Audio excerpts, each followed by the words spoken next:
Saya juga sering dikritik tajam, ada gambar wajah saya yang unik-unik, yang aneh-aneh di sampul media, di sampul majalah, di media sosial, dan ramai sekali, aneh-aneh, tapi tidak apa-apa, tidak ada masalah buat saya. Tapi cucu saya ada yang komplain, "Mbah," manggil saya kan Mbah, "Mbah, wajah Mbah kok jadi digambar jelek banget." Ya, itulah.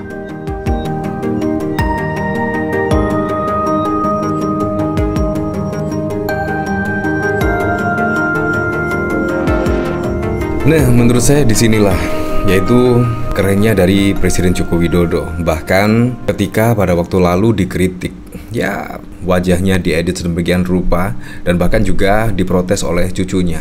Di situ Presiden Joko Widodo bahkan juga memahami hal tersebut dan tidak mempermasalahkan, yaitu tentang wajahnya diedit macam-macam. Tetapi di sini Presiden Joko Widodo mengaku yang komplain itu justru cucunya, yaitu tentang wajah Presiden Joko Widodo ini diedit yang aneh-aneh.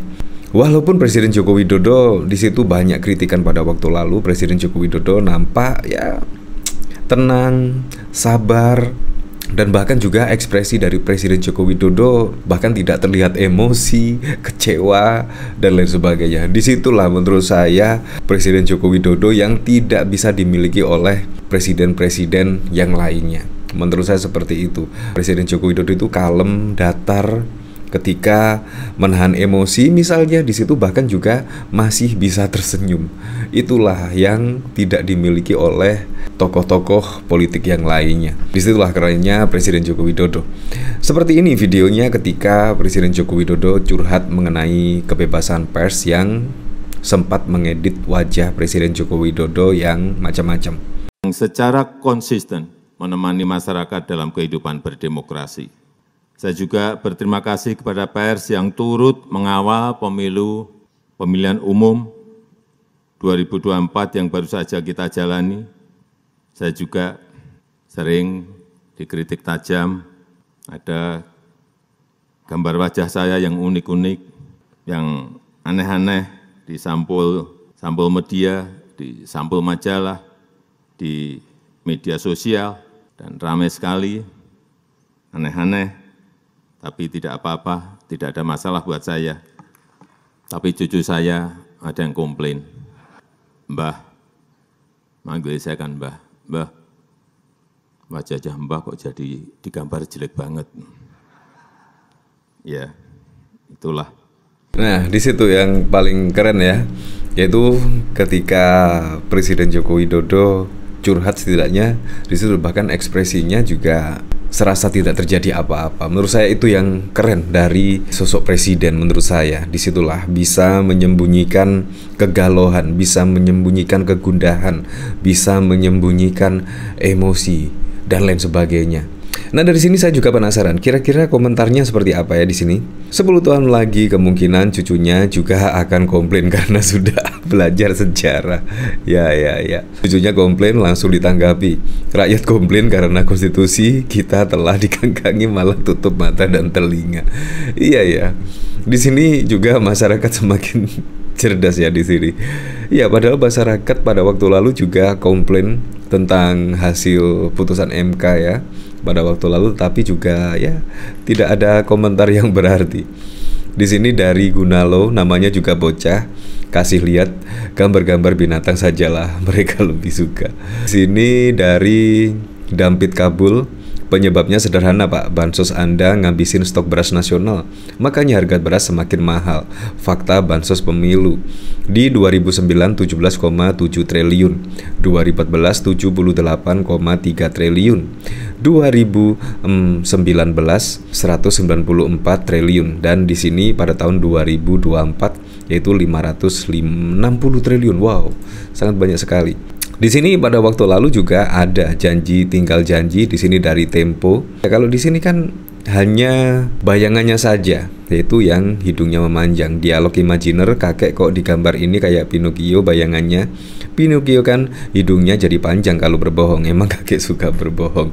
Makanya bilangin ke cucunya nanti kalau udah dewasa jangan jadi orang tulas licik dan ngerti etika dan moral. Ya seperti itulah. Jadi di sini malah banyak yang mengkritik Presiden Joko Widodo. Ya memang menurut saya mulai dari putusan MK di sini akhirnya juga jadi seperti ini.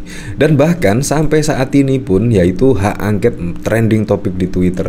Dan bahkan di sini juga sudah ada 56.000 tweetan yaitu yang menggunakan tagar hak angket di sini. Bahkan di sini juga dari penyuka ombak, Bu Mega sudah memberi lampu hijau untuk digulirkan hak angket ini. Dan ingat, Partai PDIP sudah merilis surat resmi penolakan hasil Sirekap pemilu. Kita telah dinodai tangan-tangan yang ingin melanggengkan kekuasaan dengan merusak demokrasi. Di sini dari Adian Apitupulu, PDIP hak angket solusi usut kecurangan pemilu 2024. Nah, sampai saat ini pun juga masih trending. Di sini bahkan dari Anies Baswedan juga siap, yaitu Koalisi Perubahan di sini akan menggulirkan hak angket. Di sini bahkan ada hitung-hitungan yaitu kekuatan partai politik di sini, yaitu ada PDIP yaitu sebanyak 128 kursi, P3 19 kursi, Nasdem 59 kursi dan PKB 58 kursi, PKS 50 kursi. Dan jika ditotal sebanyak 314 kursi. Jadi sangat banyak sekali. Nah, di sini Rocky Gerung, cerdas hak angket terjawab. Waktu itu saya bilang karena ada penghalang, lalu orang marah pada saya. Saya bilang kalau dia mau menang, singkirkan penghalangnya. Siapa penghalangnya? Ya Jokowi. Itu dasar argumen saya waktu itu tuh. Jadi tetap kalau kita lihat dari awal tuh ya nggak bakal Jokowi itu mengizinkan sedikit pun ruang bagi Anies itu. Kan itu artinya begitu Anies jadi presiden 2 minggu kemudian Jokowi ditangkap KPK kan itu. Bukan karena Aniesnya tapi karena desakan politik. Jadi semua ide perubahan itu diaklamasikan dalam suara Anies itu. Maka orang akan tuntut pada Anies itu. Anda presiden kan, persoalkan money laundering yang pernah terduga pada keluarganya kan. Itu masalahnya tuh. Di sini bahkan ya macam-macam. Respon PAN soal Ganjar, usul gunakan hak angket, jangan bangun isu meresahkan masyarakat. Ya seperti itulah. Di sini dari Adian Apitupulu bahkan juga setuju untuk diusulkannya hak angket ya. Sambutan Anies usai Ganjar usul hak angket dugaan kecurangan Pilpres. Ya seperti itulah. Memang beginilah yang terjadi. Gunakan hak angket, ungkap kecurangan pemilu 2024. Adian bingung mau ke MK, ada paman. Ya. Sekarang di era demokrasi, Muldoko mau mengambil Demokrat, mau rampok Demokrat. Masuk akal nggak masuk akal? Pasti masuk akal karena Muldoko nggak punya partai. Soeharto masuk akal untuk efisiensi. Muhammad Hatta masuk akal untuk kebebasan. Muldoko masuk akal karena dia tidak punya partai. Sekarang Jokowi punya partai, dia rusak sendiri partainya. Coba bayangkan, kedunguan apa ada di kepala Pak Jokowi. Dia merusak sendiri PDIP, hancur PDIP. Partai yang mestinya hidup, bahkan dihidupkan oleh kadernya itu. Dipangkas oleh Jokowi itu.